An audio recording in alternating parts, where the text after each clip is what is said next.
Jim Norton is not a doctor. He's not an expert. He's not even a good person.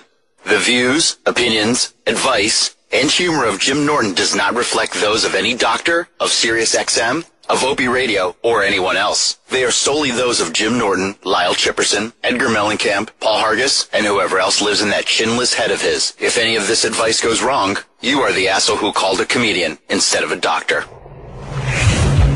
An icon in comedy, a fighter for freedoms, an accomplished entertainer, and a pervert.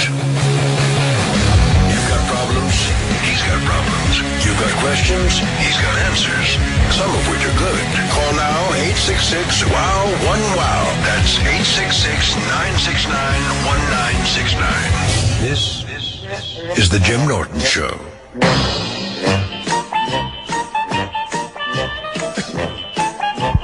Hello. Wow, wow, wow, wow, wow, wow, wow, wow, wow. How are you?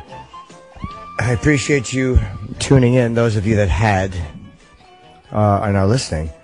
Hopefully it'll be a good show. I don't think I'm doing one next week because I think Lou or the other folks there are going to be away. I don't want anybody just to come in and do my dumb show. So we're still up in the air about next week. So the big news this week, obviously, old Charlie Sheen coming out and admitting he is HIV positive. I guess he's admitting that under duress, you know, just trying to stop the blackmail. And, you know, I'm a big believer in people's privacy. And I hate this vulturish culture we have of probing into everybody's, you know, private life and their sexual business. However, you know, when you're notorious for having sex with call girls and all that stuff, you know, that's fine. But when you have HIV, if you're not telling people, that's a fucking terrible thing. That's a terrible thing. And, you know, people always talk about, well, what is sex addiction? You know, no such thing as sex addiction. I mean, the guy is obviously, I believe he's drug addicted and an alcoholic. You know, I think he's all that stuff. But I think a big part of it is also sexual addiction. Because when you think about it, like, why wouldn't you? Because he could live for a long time. You know, with the medication they have now for AIDS and the cocktails and stuff, a guy with his kind of money especially can, you know, live a very long life, and eventually they're going to cure it. But, and again, I don't know Charlie. I have no idea. I'm speculating just as a fellow pervert. But the only reason I can think that you wouldn't divulge that type of stuff I don't think it's afraid of getting work. You know, you're not going to not get work in Hollywood because you have HIV. Personally, I think it's just because you lose the ability to have sex with all these women. You know, when you're that famous, everybody knows who you are. And if you come out, take Magic Johnson. You know, if Magic Johnson wants to have sex with somebody, there's not a person in this country that doesn't know he's HIV positive. So when you're on Charlie Sheen's level of famous, that's where it's a huge disadvantage. You know, you come up positive, and, you know, you're not going to be able to fuck anymore and do what you want to do. And that's, you know, to me, that's what sex addiction looks like. You know, it's always like, what does it cost you? What are you willing to sacrifice to get what you want? It's not always about, well, I fucked a lot of different girls, you know, or whatever, boys, or whatever it is your choice is, whatever it is you do, or even if you're not fucking, if you're just watching porn. It's not about the amount of it. It's what does it do to you, like emotionally? What does it do to people around you? And what are you willing to risk to get it? And when you look at what does it cost this guy? Like his sex addiction, if I'm guessing he got HIV from having unprotected sex and not a needle. I guess we have to assume that. So not only did it cost him that, $10 million fucking dollars in hush money. 10 million plus whatever comes now. I mean, I feel bad for him in a sense just because it's like, Jesus Christ, thank God that's not me. But it's also like that's what happens when you just run with something and do not do anything to stop it or to help yourself. That's the end results. So I feel bad for the guy, but I feel really bad for anyone he gave it to. And I feel bad for people like Brie Olsen or anyone else that dated him. I don't know why there's a thing with celebrities where like, oh, he's so famous, he doesn't have it. You know, and maybe I'd be the same way if I was fucking famous people. You know, if there's a famous woman who wanted to fuck me, the last thing I'd think is, oh, she's got HIV. You know, even if she's Cookie Johnson, I'd still like, she's fine. I know she's Magic's wife, but she's fine. We seem to think that, like, you know, very famous people aren't afflicted. Or, oh, God, he's so famous, he would never do this without telling me. And, you know, if somebody's high, You know, maybe Charlie as a sober person wouldn't do that. Like maybe as a sober guy, he's a really decent person. I've heard very good things about him. But man, when you get somebody who's smoking coke or whatever else he was doing, fuck man, that's not the guy. You know, you're not talking to the polite Charlie that you met on the red carpet. You know, that's a different fucking human being. You know, it's like drunk drivers.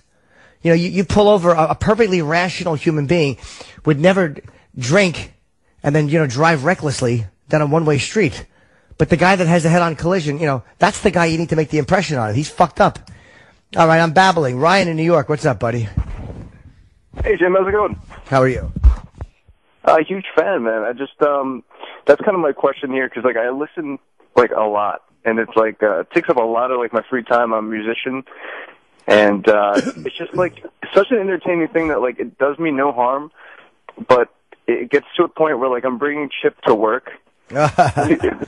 People don't enjoy that as much unless they know it's, you know, so my brain is now less musically focused, and it's like I pick up one-liners and I'm just running with them, and you know, my girlfriend doesn't mind it and stuff like that, which is actually like really good. But like people at work and stuff like that, like, all right, just get the fuck back to work. So how do you kind of secede from something that's so benign? It doesn't hurt you, but it's like, where does the motivation come from to kind of make a small change like that? You know, I don't know, and I'll tell you why I don't know. If I knew the answer to that, I wouldn't still be doing Apocalypse Now references, or I wouldn't still be doing Raging Bull lines. You know, your mother's cunt then. It's Raging Bull. I wouldn't be doing that stuff if I knew the answer. So, you want to watch the ball game? That's fucking cuckoo's nest. I've been doing that stuff for years, so I don't know what the answer is. I don't know how you get that stuff out of your head. I don't know why it's in my head. Why is it stuck in my head? All I know is that it is. So enjoy it, especially if your girl doesn't matter. Now, I'm always happy when someone calls and says, I'm doing Chip and my girlfriend wants to dump me. That always makes me happy. But she sounds like a good girl. And speaking of Chip, by the way, yeah, I'm doing the Chip animation, which I've been talking about for a long time. And I met with a woman today from the funding thing we're going to do, and it looks like we're going to start the funding drive for it at third. We're going to let you go, buddy, because I can kind of hear you on the other. Thank you very much for the call. I appreciate it so much. Take care. We're going to start that. It looks like the middle or end of January, and I want to start it December 1st. But the reason they said not to is because they said for December things are really good, but as soon as Christmas hits, all those funding things die. Because again, nobody's spending money, you're on vacation, you're seeing family. Early January is when the fucking bills, people start to panic. So nobody is spending money then. And they say that's a really dead time, it's a stupid time to start it. So that's the only reason I am now waiting, probably till the third week of January to get rolling. She said that's a good time to start a campaign. Excuse me for doing this in your ear. So it is coming. And it is coming, and I'm really, really psyched. It's not just something I'm talking shit about. I wish we could start December 1st, but we are probably going to do, I don't know if it's going to be a 30 or 60-day drive. Sarah in Canada. Hi, Sarah. Hi. How are you? Fabulous. Not really. Mm-hmm. I have been in a series of relationships that ended up in me being dumped. Okay, why? I don't know. I'm not really getting any sort of helpful criticism. It's just how old are you? 27. Okay. Yeah. Okay. So you think you're going to die alone? Yeah. I feel like it's going that way. Well, it's just a bad run, that's all. Yeah. Why are they dumping you? You don't know? I mean, what's going on in the relationships? It's for very different reasons. Like, I'll try to improve for the next relationship and try to change things, and that what do you need to change? What do you think you need to change? Well, I worked a lot on my self-esteem, and I feel like I'm at where I should be right now, but it hasn't really changed anything in terms of finding a partner. So. Oh, okay. Yeah, and look, I can't even... I can't tell you exactly what to do. It's hard to figure out. I get the same way, where I'm just going to die alone because I'm a zilch. You know, I go through days I go really great days where I'm like, I'm doing okay. And then I have other days where I'm just completely convinced I'm a worthless piece of shit. it's black or it's white. You know, it seems like that's the way it is. It's extreme thinking. Like either this is the girl I'm going to marry, I love her, oh my God, she's the one, to 10 minutes later, I hate this pig and I should hang myself. There really seems to be no happy medium for me.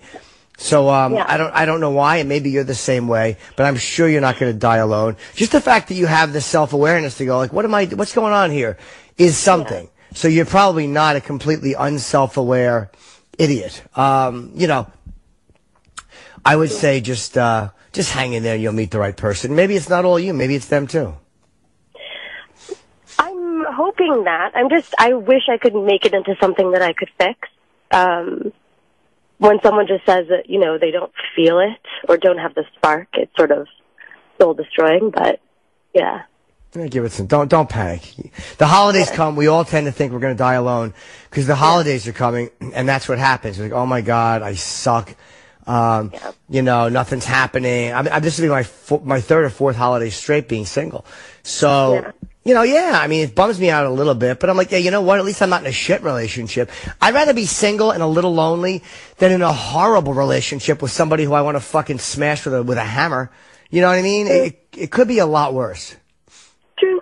So just masturbate and you'll meet the right person. Just take a zucchini or a yam if you're a really good girl and use that and you'll meet the right fella.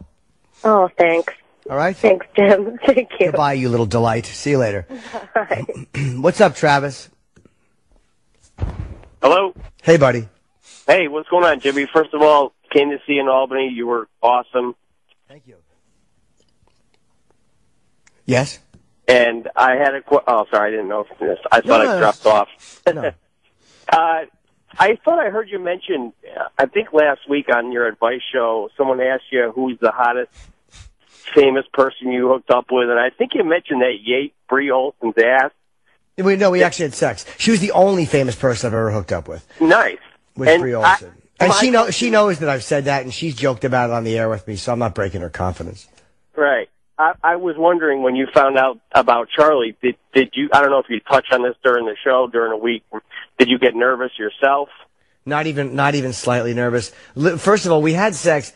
It was, I think, 2008. I can't believe it's 7 years ago. Like, I literally cannot believe it is that fucking many years ago.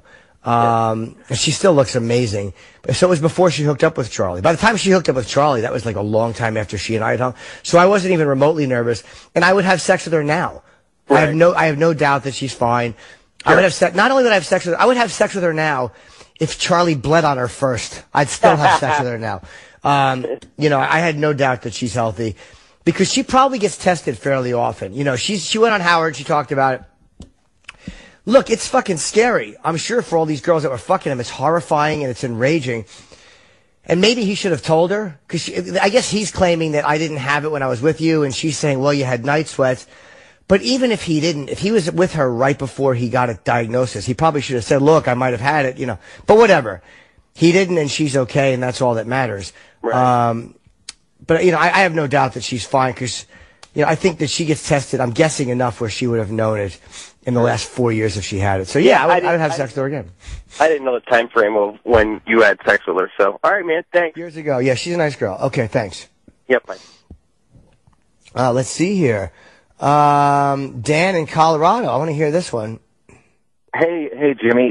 You're literally the only person in the world I know that could maybe answer this question for me. 2 weeks ago or so, I had a very legit massage. I was in a strip mall and everything like that. The business was having a deal that if you liked your masseuse, you could go ahead and pay for a bunch of massages in advance. I think it was like you got 5 for $400 or 5 for $300 or something like that. It was a huge discount. So I went ahead and did it. She was really, really, really good at it. So I went back for my second one, and in the middle of it, she did like a for lack of a better term, a move that very much made me feel like she was angling for something more. Okay, what was the move? What's that? What was the move? Okay, so it's going to turn me on even talking about it, but so I was on my back. She was standing in front of me, massaging my lower back, leaning over the top of me, and she took one of her breasts and kind of rubbed it on my head, right? And I was like, okay, that's just she just bumped into me. Then she did it.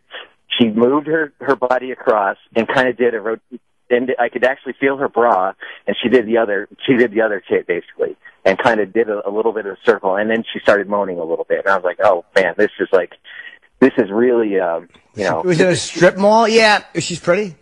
Oh yeah, she was very pretty. She was very, very cute. Well, she was very kind of girl next door cute, but like not porno star hot or anything like that. Yeah, maybe, so, look, maybe she was hinting, or maybe she wouldn't have done anything else.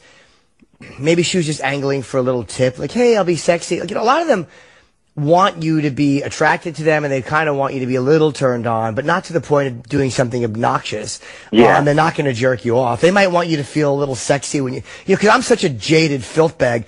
You know what I mean? Like, if a girl sneezes and she gets spray on me, I'm like, oh, that was pussy juice. You know, like, I'm just a fucking moron who looks for signals when they aren't there. Or when a girl sends out a signal that's a 3, I'm like, oh, it's a 10. You know, sometimes they might just be going like, hey, they want you to feel a little sexy.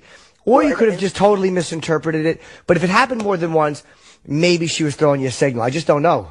Yeah, well, see, the thing is, so I'm married, and I don't want to get in any trouble. I really don't want to do this. So my question is, should I just, you know, I don't want to bring it up, but should I just like eat the rest of these, you know, pre-advanced paid massages I've had for her, just in case she was angling for something, so I don't get myself in any trouble, basically. Well, do you not want to do anything sexual with her? No, I don't. If I were single, I would be all over it. But I don't want to fuck up my marriage for a. That's boy. If we all had the common sense you do. You know what? If you feel like it's going to be that, then eat them. Throw them out. Okay. Say, you know what? You had the experience, and you're really smart, and you're not going to fuck up your marriage, and you're not going to get arrested. So you're just the opposite of me. You know, if I went in there and it was a legit massage, I'd throw them out. God damn, rip off. She didn't even graze my shitter. But that's a good way. You're looking for a legit 100% massage, and yeah, it's smart. You're married. You don't want to fuck it up. Good for you. Thanks. Well, like I said, you're the only person in the world I know that can answer the question for me, so I really appreciate it. And the fact that you questioned it, like, you know, once in a while, dude, I've had plenty of, like, literally, I've had so many. You know, I can't even count how many legit massages I get. Like, a lot, where they don't do anything. And I've had totally legit therapists rub their tit on my head. And I know, I'm like looking for a signal, and I'm like, no, that was literally because she's trying to get my back and she has big tits. And she's not doing it to be dirty. So you have to be careful, but if it happened a second time, you're probably right, okay? Okay, thanks, man. I appreciate it, Jimmy. See you later. Bye. Joe in New York, are you dating a girl for a year, and every now and then, what does she do, Joe? Hey. Well, every now and then when we're having sex, she'll grab her iPad and she'll want to, like, watch porno. So, and it's kind of a turn on because I get to watch it too, you know, while we're going at it. But it seems like more often than not, she watches videos, like, of a guy kind of taking a girl by force, you know, not necessarily raping her, but being, well, yeah, some of them have basically been raped. Yeah, it's a rape fantasy, you know, sure. Yeah, I mean, it kind of turns me on, but I don't know. I mean, I don't want to overstep boundaries, and I don't want to ask, because, I mean, if that's something you're going to do, you're not going to ask to do it, you just do it. Should I just go for it and try, you know, see if she's into it? Well, I don't want to hold on. She's your girlfriend, right? Yeah. Well, why can't you talk to her about, like, I understand you want it to be spontaneous, and like, well, you don't want to jump into a rape fantasy, and then she's like, what are you doing? Like, what the fuck, dude? So maybe you start off a little lighter. Like, when you're having sex, what position are you usually in? We do a little bit of everything. She's pretty adventurous. Well, maybe hold her wrists down. Maybe when you're fucking her, pin her wrist behind her head. And hold them like that. Or sometimes if I'm fucking a girl and I can sense she likes that, like, you know, maybe push her shoulders down onto the bed and fuck her from the back, like, where you're kind of forcefully holding her shoulders down. She'll like the pressure, you know, or just talk to her about, like, I like to talk to women about shit in non-sexual situations. Because if you know, it's hard in the moment. You don't want to say to a girl, oh, excuse me, would you like me to rape you? Like, that's always an awkward, you know, I mean, play rape, you know. So you might want to say, like, hey, I like this porn that you're watching, you know. And, you know, maybe she's trying to hint to you. But you ought to just talk to her, have a discussion about it. I think that's the best way to do it. Okay. Well, thank you, man. And thanks for taking my call. It's an honor to talk to you. Oh, you're a goose. Thanks, man. Thanks. All right, goodbye. Let's see here. Oh, God. Ron in Minnesota has a crazy theory. Hello, Ron. How you doing, Jimmy? I'm good, pal. First of all, I wanted to say in a total non-wanting to suck your dick type of a way. Well, then I don't want to hear it. I'm kidding. That you are fucking awesome, and I schedule my day so I can listen to you. Oh, thanks, all right? Man. So I just wanted to get that out of the way. But Thank yes, in the Charlie Sheen interview, he said he had no idea on how he got AIDS. Well, I think I figured it out. I think you had sex with Bree, and then when Charlie had sex with Bree, she passed it along to him. So Charlie Sheen has AIDS or has HIV because of you. All right, I'll accept that. I thought you had a crazy theory. All right, cool. That makes sense. Perfect. You're right. You got me. The funny thing is, though, she doesn't have it now. So Bree had really amazing bridge AIDS. Like, she only had it for a week, and then it went away. But no, that I've gotten tested for HIV quite. It's always scary to get tested, though. You know, I don't care if I've been celibate for a while. It's still fucking scary to get tested. And I guess my last one was about, I want to say 3 months ago. But no matter how many times you go to get tested, dude, you're always fucking panicking. But it's a nice feeling when it comes back negative. Yeah, that chick sounds like she's been around the block a few times. I'm surprised she doesn't have something. Well, she did porn. Don't forget. Everybody knocks porn people. But first of all, in her private life, she probably uses condoms because they have safe sex drilled into them. And the industry is fairly safe. Consider the amount of fucking porno people do. And they have a relatively low HIV rate. All they do is fuck all day long. Hard fucking, anal fucking, and they have very, very few. And when they do, the whole business stops. So there's a lot to be said for the way porno people in the adult industry handle. And I think more of it comes from the male performers who have sex with other male performers, just because I think it's easier to get fucked in the ass and get it. It's harder for a woman to give it to a guy. It's not impossible, but it's much harder because she doesn't have a dick. You know, if she's a bad girl, she doesn't. But you know what I'm saying? So I don't know, man. I don't know how he got it. There's been a lot of rumors about things that he has done, and I'm sure most of them will be spoken about in the coming days. And, you know, I don't really care if the rumors are true or not, meaning as far as like what his preference is or who he enjoys. I don't think that's a big deal at all. So, you know, he probably got it in that way. That's what I'm guessing. But who knows? No, but I agree with you, though, man. I looked up a picture of that Bree. She is fucking smoking hot. I mean, I don't care if she does fuck a lot of dudes. I would have to get in line and give my change, too. Without a doubt, dude. Even if she had AIDS, what do you only live once? So what am I going to do, knock 20 years off my life? Well, worth it. But she was pretty adamant that she doesn't, and she showed her test to how. You can't be more certain you don't have AIDS than when you give Stern your fucking your AIDS test and it says negative. Yeah. Like, that's a really surefire way to say you don't have AIDS. So anyone who thinks that she still has it is just fucking with her. I heard that episode on Howard Stern. Yeah, she was pretty upset that I don't know. She's either a really good actress or he did not tell her. So, Personally, I don't think he did, because otherwise the denial out of Sheen's thing would have been like, well, I told her. But he's saying, no, it was after her or whatever. But I don't blame her. She feels fucking betrayed. You know what I mean? Yeah. She feels betrayed that this guy had fucking HIV. I mean, that's a terrible thing. All right, buddy, take care of yourself, all right? All right, thanks. Keep it up, man. Oh, goodbye. What's up? Nathan in South Carolina. Hello, Nathan. Hey, Jimmy, how you doing? I'm good, my friend. I was just, I was calling, just seeing if I was overreacting to a situation, which I don't think I am. I just wanted your opinion. I know you have a history with, you know how sexual stuff goes on the phone and online and stuff. Oh, my God, yeah. But, I'm a truck driver, and, here in the last few weeks, you know, my girlfriend traveled with me, and, you know, it just kind of got to where, you know, we needed the money, and she said, you know, I just want to, get a job and help out. So I said, okay. So, you know, I bought her a new phone, told her to use my car, whatever. Last week we're on the phone, and it was just an out-of-the-way question that made me think, or some interjected question in a conversation about how to get somewhere, whatever. And it was just, I could tell she was messaging while she was talking to me, and I could tell that she was full of shit. So when I got home, I'm not the type to check the phone, you know, I never do. Right. Something told me to look at what she was doing while she was talking to me. Well, apparently she was Facebook messaging with somebody that she used to fuck with. Oh. And it, you know, it was dirty pictures, and it was like them trying to set it up. And and really, I guess the reason it didn't happen that night, she was like, well, I don't work the double, and you know, it's an hour there, an hour back, and I got to get up in the morning. And she kept on like, well, get somebody to bring you this way and all that. All right, so that's the one thing I found. Then I found text messages with somebody else she used to fuck with. I mean, I don't know any of these people. I just gathered it through the conversation. Sure. And that was just more flirtatious, but she was saying about how she cares about me but don't love me, and she thought she could do better. Yeah. That's and like I said, I took care of this girl from the beginning, you know. So when I confronted her on it, basically she was saying that the Facebook messages about getting them bugging, that was just phone stuff, which I said I understand because I've done that stuff before too. But I said you were going the extra mile trying to set this stuff up. And then with the other one, the text messages where she was talking about, you know, the other stuff about how she feels about me, she says, well, sometimes I just tell people what they want to hear, and then they'll see eventually I'm full of bullshit. She just keeps giving me these bullshit excuses, saying, I didn't mean none of that was real. You know, it don't matter, man.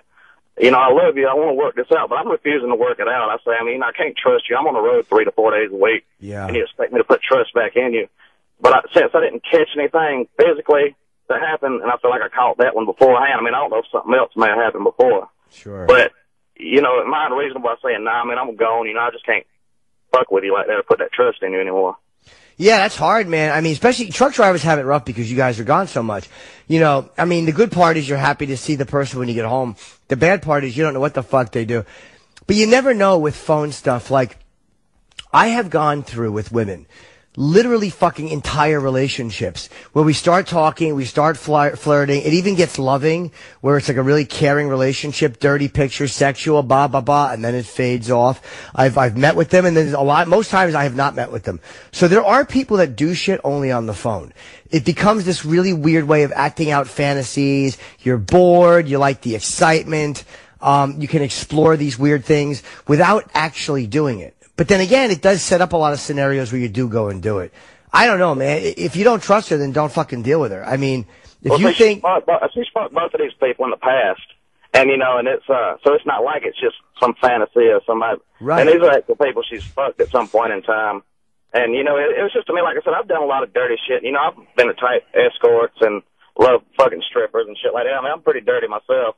And I've done a lot of phone stuff. It was, to me, just going that extra mile about, you know, trying to work around to find a way where it could happen at night. And it's like, well, if it don't work out at night, you know, we'll do it later. So, I mean, like I said, I understand how fantasy stuff can work, but like I said, that's just a tough thing to, you know, I think I'm taking a real big chance if I trust her. I think if I trust her, there's a 99% chance I'm wrong on this one. How long you been with her? 8 months. Yeah, 8 months, dude. Maybe you want to walk away. If you've already caught her doing this shit in 8 months... And you got to think about, she was on the road with me. This was like the second week I was on the road without her because she traveled with me. And so basically, this was like 3 or 4 nights apart, you know, from the time of being with me. I'd only been gone that short amount of time. I'm catching this shit. Yeah, I would say maybe your instincts are right to walk away. You know what I mean? If it's just dirty pictures, I've been contacted by women, dude, and half the times I'm talking to a woman, I don't know what her real deal is. Because I don't know her. Like, I don't know if she's married or if her husband is fucking her. I told you I used to put up ads with a girl I dated, and I would fuck her while she talked to guys on the phone. And I would go down on it. It was this perverted thing we would do. It was fun. So I don't know what to tell you, but if you think she's being really deceitful and sneaky, then fuck her, man. Just don't see her. You know what I mean? This way you'll be on the road, you'll have peace of mind, and maybe she'll learn. If she's talking to people she's fucked in the past and saying, I don't care about this guy, then what is she doing after 8 months? Well, the way I'm thinking, when she come to me, she used to strip and escort, but she was telling me in the beginning, I don't do that anymore because I don't want that kind of life. So basically, you know, she's lived off me the whole time. Before I went back out on the road, I was a local driver. She lived with me. I didn't charge her anything then. And then, like I said, her mode of transportation now that she's got her job in her third week in it is my car. So it's kind of like she's got a lot to lose if I ain't in the picture as far as until she could make enough money and get herself back on her feet. Yeah, she was an escort. Yeah, you might want to move on, dude. You might want to move on. You know? Oh, okay. I appreciate it, Jamie. I missed you in Charlotte this month. I plan to catch up with you in Atlanta.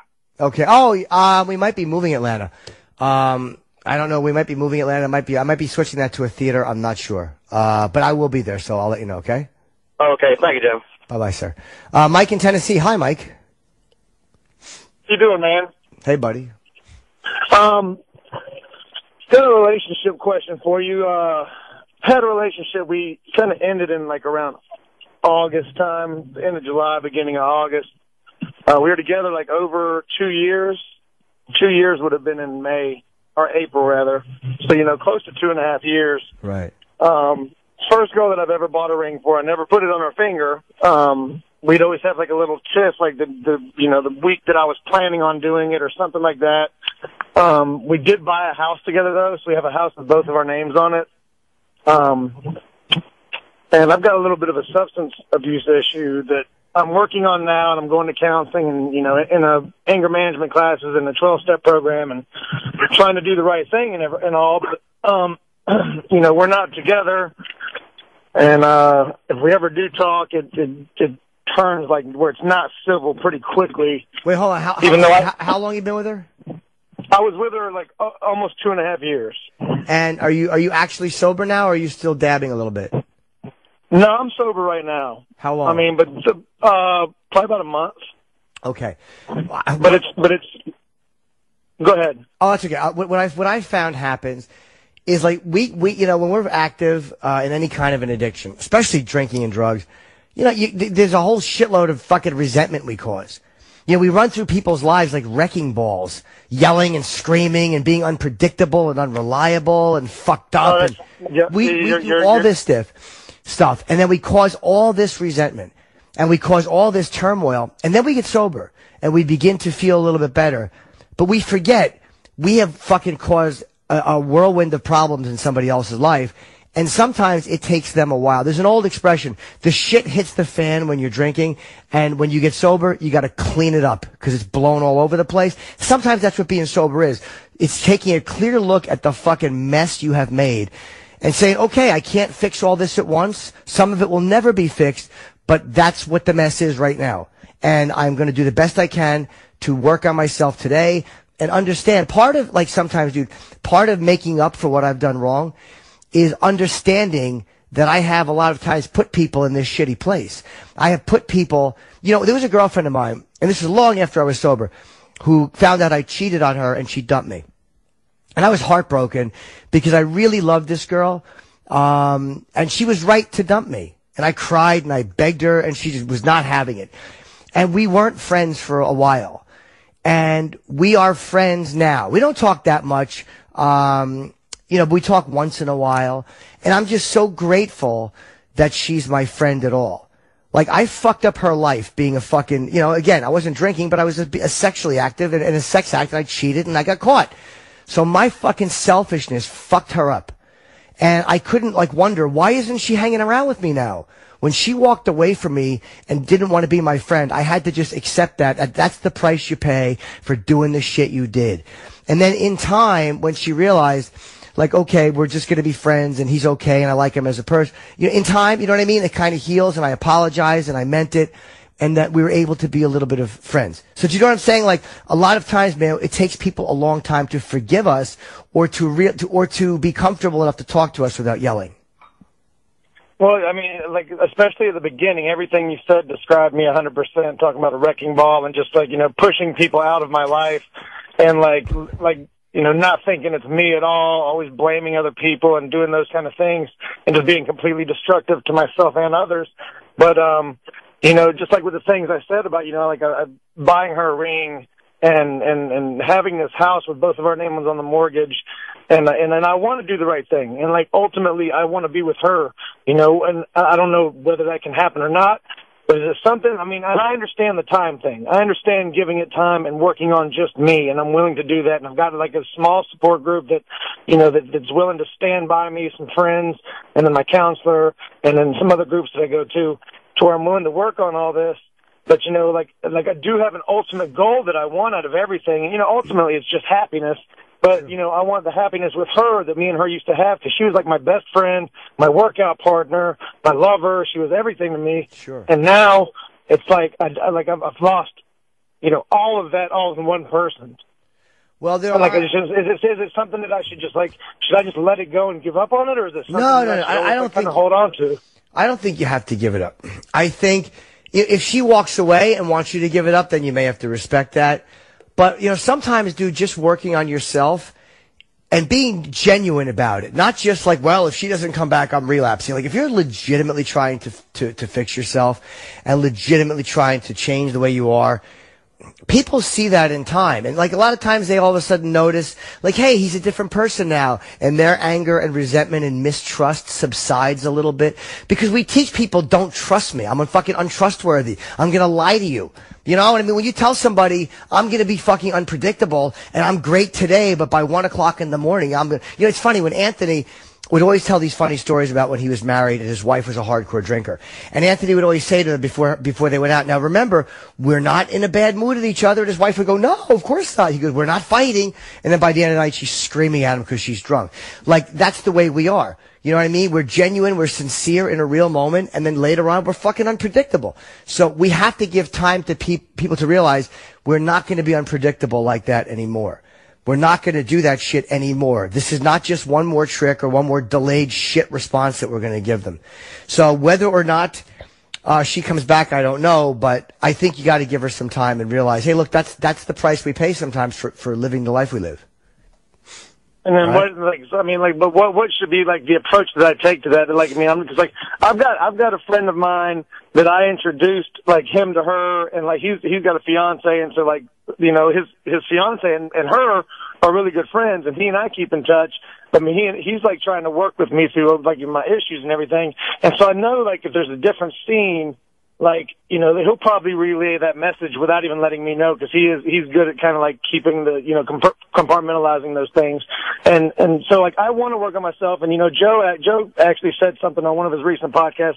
You know, he's like, sometimes you got to face your demons, to ever get better. But he's like, you got to be honest about it. And literally this is like after the day that I started treatment. And I just said, like, that's speaking to me. Like, I felt like he was speaking directly to me, and I was meant to like listen to that podcast at that time. Okay. And it's one of the things that really made me want to do it. And then you've actually messaged me back on Facebook a long time ago talking about it when I knew that I had a problem back then, but was unwilling to do something actually to make a change. You know. Well, now you are, dude. Now you are. And I got to jump because we got a bunch of calls, but I appreciate you calling, and I think you're doing the right thing by trying to get sober and stay sober. So my suggestion would literally just be to continue on the path you're on. Give her a little bit of space if she wants it, because we push people away. It's like it's almost like we spin in a circle. Like we were joking on the radio yesterday about those shitty fucking tops in Karate Kid 2, where they're turning it left and right, and those things are spinning in a circle. Well, that's how we are in relationships. No, Legion of Skanks, I think I was joking about that. So, you know, that we spin in a circle punching. We can't wonder why people don't want to be next to us. So give it some time. That's my suggestion, my friend. Let's see here. Oh my God, Joe in New Jersey. I helped you. I love taking I helped you calls. Hi, Joe. Hey, Jim. In a roundabout way, I think you did, but I got to ask you a question first. In a roundabout way, you took a lot of weight off my shoulders, even if it was a joke or not. Now, on the morning show like a month ago, I've been meaning to call in, you said you breezed over it, and nobody even touched on it, that you put Freshen Up on your ass one day. Yes, I did. All right. Now, what was that for? When I was a kid, I was hanging out with my buddy Marvin, who was one of my best friends, and I was walking to his house, and it was in the middle of the summer, and I think I hadn't wiped good enough. You know, I probably took like a fucking sweaty 12-year-old boy shit. And like I didn't wipe good enough, so my asshole was irritated. And I always said it felt like I was rubbing a sour cream and onion potato chip in between the cheeks. Like the cheeks were chafed raw from the sweat. So I went into his bathroom thinking it would be a good idea to cool my asshole off. And I put Freshen Up gum. I'm sorry, not Freshen Up. I apologize. What's the toothpaste? Aquafresh. Aquafresh toothpaste in my asshole, thinking it was cool and refreshing for about 30 seconds, and then I felt like that fucking politician in Mongolia who set himself on fire. My asshole was spitting flames, so it really burned my cheeks. All right, great. You know why? It does make sense, and I hope you're not bullshitting me, because it sounds legit, but, dude, I'm your age, and I'm probably it was probably the same fucking day that we did it. I was the same kid with that ass, didn't know what the hell to do. I went under the cabinet, and what kills germs? Lysol. Oh, boy, yeah. Lysol on there. I saw, Jim, now, pain is this, but I was so, after that, I think I wanted to die from that. Yeah. But when you told that story, I was like, it was like a weight was off my shoulder. Holy crap. I have never told anybody. I'm 47. I'm laughing my ass off. That was unbelievable. So I'm glad that you, in a funny way, you helped me out. See, look at that. Thank you very much. Take care, buddy. I appreciate your call. Thank you, my friend. Keep the Lysol out of your asshole. That's the message of, it's not even about HIV or Charlie Sheen. Don't spray your asshole with Lysol. That's the underlying message of today's show. And no fucking Aquafresh. Crest, I imagine, would be equally bad. Let's see here. Matt in West Virginia is going to marry a girl who won't give him fucking oral treats. Oh, goodness. Hey, Matt. What's up, Jim? Hi, pal.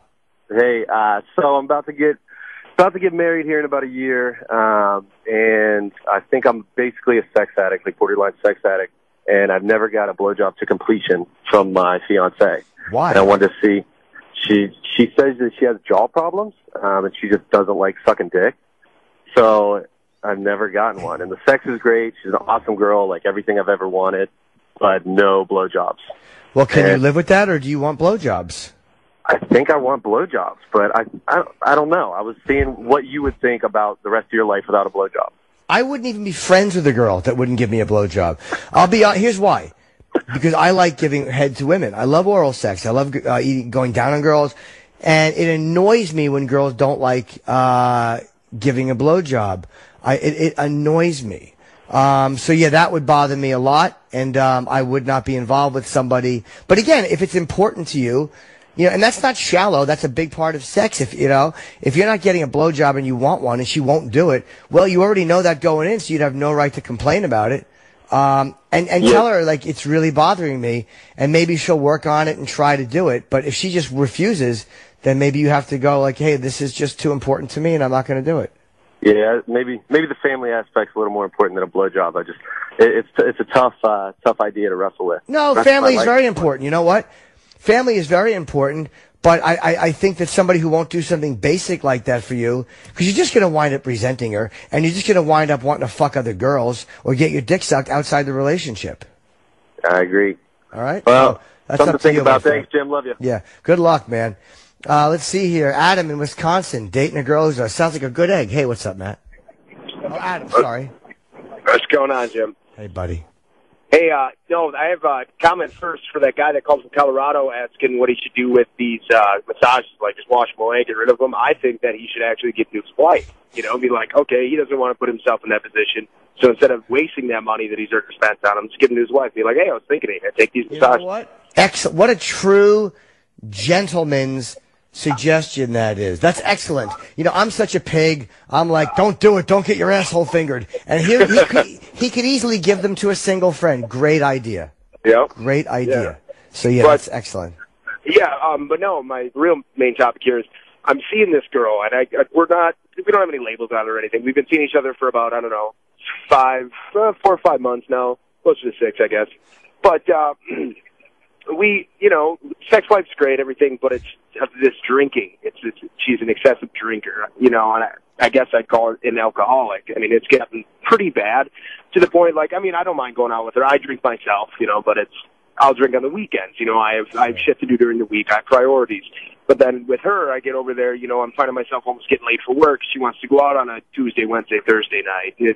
I don't know what to do. I know if I try to talk to her, she might slow down a little bit, but it's just, to this point, I don't know. I mean, she's a great girl, awesome, very successful. She knows what she wants, but it's just this drinking. I can tell it's going to be a fucking leech, life sucker.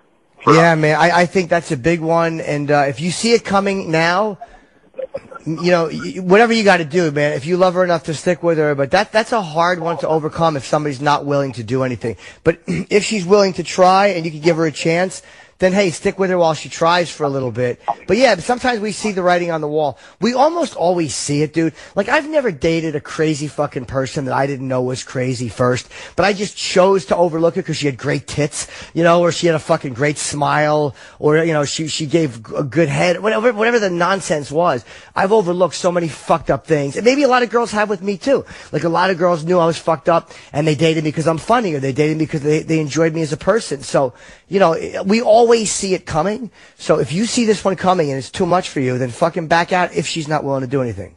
Right, yeah. I mean, it's not, I brought it up to her hey, maybe we should stop, drinking so much, and she'll say, well, I have no reason to, blah, blah, blah. I mean, in her past relationships, she was with the guy, and she didn't drink as much because, they were together and they lived together. They spent time, blah, blah, blah.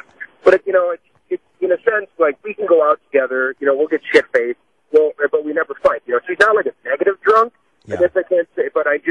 drinking as a whole, in the long run, in the long term, it's just going to be, a negative succulent. But it's not that bad when we're together. It's not like she's coming home at 3 a.m., sitting at me, throwing shit all over, and she's trying to actually cook me food. I mean, it may make them out burnt, but it's, I don't know. Yeah, I mean, dude, who knows? It's up to you. I mean, it depends on how give her a little more time. You don't have to make a decision right now, do you? No, God, no, not at all. So, just see what happens. Talk to her and see what happens. That's all I can tell you. All right, man. I can do that. Be good. Let's see here. Oh, this is a rough one. Chris in Oklahoma. What's up, buddy? Hey, Jimmy. Hello, sir. How you doing, brother? I'm good. How are you? Oh, I just had a kind of a sensitive question here, and it kind of tied in with that girl that called earlier. I am recently divorced, and I'm about your age, and how do you tell a girl that she smells down there? Because I love going down on girls or on women, but I've actually broke off relationships in my dating just because of that, and you don't have a way to tell them how to do it or what's wrong. And did you ever try this? Don't know. Yeah, and sometimes it's the body chemistry thing. Did you ever try maybe showering with them right before a few times, and you wash each other really good and scrub their pussy, and then go down on them? Maybe that would get her into the habit of it. No, I haven't tried that. Why don't you try that? And you might be able to avoid an unpleasant conversation. Yeah, it's tough. It's like, I wonder if there are, women out there that get turned down and they don't realize why. Because, I mean, how does a guy tell somebody, hey, you're funky? Yeah, that's a really rough thing to do. Well, what is she doing right before you go down on her? Meaning, is she coming in from work? Oh, no, we go out and, go out on a date, and she'll be all dressed up. I mean, it's a clean woman. I mean... Try showering with her first and see if that works. Just see if she gets the hint, and then if you have to have the talk, you have to talk to her. But it's a very awkward talk. I've never figured out how to do that comfortably, dude. Yeah, that's tough. Yeah. All right, man, I appreciate Good luck. it. I got to wrap up soon. Tony in South Carolina. Hey, buddy. Listen to you every morning with Opie. I love your work and everything. But one of the questions you have mentioned in the past about your issues with drugs and booze and things like that. You've been sober now for how many years, Jim? My entire adult life, so it's probably close to 28, since February 1st of 87. Oh, wow. So you were quite young when you realized you were in a bad way then. I got very lucky, man. Yeah, I was very young. I mean, I knew the first time I did it, I knew there was something wrong. Plus, having a father who was sober helped a lot because, he would talk to me, and he knew I had a problem, and so did I. But it was fairly obvious early on. Now, when you were younger, have you always enjoyed... I mean, one of my great pleasures in life is making people laugh. And you're a comedian. You understand that. As a child, were you always trying to make people laugh? And I'm trying to figure out if there's a real link between being a natural comedian and being prone to substance abuse. I mean, so many of you guys, go down that path. Is there any kind of correlation between... I mean, I don't know. Tony, I don't know. I mean, every comic I know is addicted to something. And part of it could be because being funny is kind of a needy thing to begin with. Yeah, like me, that's where it comes from for a lot of us. And I also think that, once you make people laugh, and I mean, when you're really making people laugh, that's a high. That's an amazing feeling to do. And it's hard to top that by just sitting down and have it, so we tend to reach for more and more because you get greedy for that feeling. So it also might be this whole, type A personality thing where you just want to fucking, I don't know if type A is the right one, but you know what I'm saying. So I don't know if there's a correlation. To be really honest with you, every comic I know is addicted to something, but I'm sure there are some who are not. So maybe there is a correlation. Entertainment in general. I also think as we get older, for us, it's much more accepted. Like, I don't know what kind of work you do, but let's just say that you work in a pharmacy. It's hard for you to walk into work and go, oh my God, I fucking puked on my dick last night. I was so fucked up. The other people in the pharmacy are going to be like, what? But if you're a comedian and you do that, your friends are like, yeah, fine. And then you start drinking together. It's like being a construction worker. It's okay to just sit there and drink. So I think maybe for entertainers, it's a more acceptable thing to do, so we get more caught up in it. But I don't really know the actual answer. I got to run, buddy, because I have to wrap up, okay? Okay, Jim. Me too, man. Take care and keep up the great work. All right, thank you, Tony. I appreciate you listening. Just to wrap up really quickly, guy missed my show in Erie. How did it go? It was absolutely wonderful. And somebody who sprayed Ungatine sunburn spray on his roids, and it was very painful. It sounds unpleasant. Joe and Queen. And we also have a guy whose girlfriend doesn't give him what he wants. I got to run. So you understand the guy who doesn't give BJs. Sometimes you guys got to ask for this shit. You got to sit down and tell her how important it is to you. All right, I got to run because I'm getting yelled at. Thank you very much for calling, and I may or may not be here next week. Thanks for listening to The Jim Norton Show. Hear all that advice whenever you want to on demand at SiriusXM.com/on-demand. On SiriusXM is real.